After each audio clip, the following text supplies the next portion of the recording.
প্রদত্ত ক্রোমোজোরগুলোর মধ্যে কোনটি নিচের সমীকরণটির একটি সমাধান? প্রদত্ত সমীকরণটি হলো 4x বিয়োগ 1 সমান সমান 3y যোগ 5। এখন যখন আমরা একটি ক্রোমোজোর পাবো যা কোনো সমীকরণের সমাধান কিনা তা খুঁজে বের করতে হবে, আমাদেরকে যেটা মাথায় রাখতে হবে তা হলো একটি ক্রোমোজোরের প্রথম সংখ্যাটি হলো x স্থানাঙ্ক এবং দ্বিতীয় সংখ্যাটি হলো y স্থানাঙ্ক।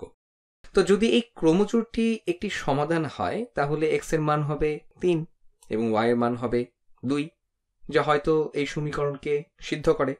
তাহলে এখন করে দেখি। তো আমরা পাচ্ছি 4 গুণ x, যেহেতু আমরা দেখেছি x এর মান হলো 3, তাই 4 গুণ 3 বিয়োগ 1 এটি সমান হবে 3 গুণ y যোগ 5। তাহলে আমরা জানি y এর মান 2, সুতরাং 3 গুণ y অর্থাৎ 3 গুণ 2 যোগ 5। লক্ষ্য করো, আমি এখানে x দেখেছি, সেখানে 3 বসিয়েছি, আর যেখানে y দেখেছি সেখানে 2 বসিয়েছি। তাহলে এখন দেখা যাক এটাই সমাধান কিনা। 4 গুণ 3 সমান 12 বিয়োগ 1, এটি হলো 3 গুণ 2 বা 6 যোগ 5 এর সমান।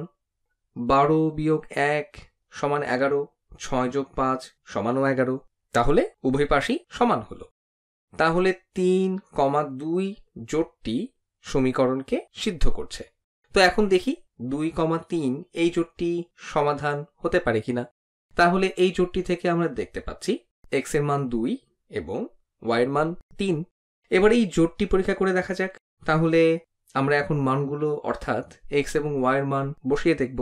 তো 4 গুণ x অর্থাৎ 4 গুণ 2 বিয়োগ 1 সমান 3 গুণ y, এখানে y এর মান 3, তাহলে 3 গুণ 3 যোগ 5। দেখা যাক উত্তরটি কি হয়। 4 গুণ 2 হলো 8 বিয়োগ 1, এটি কি 3 গুণ 3 যোগ 5 এর সমান হবে? তাহলে এটা হলো 9 যোগ 5 অর্থাৎ 14। 7 এবং 14 কি সমান হতে পারে?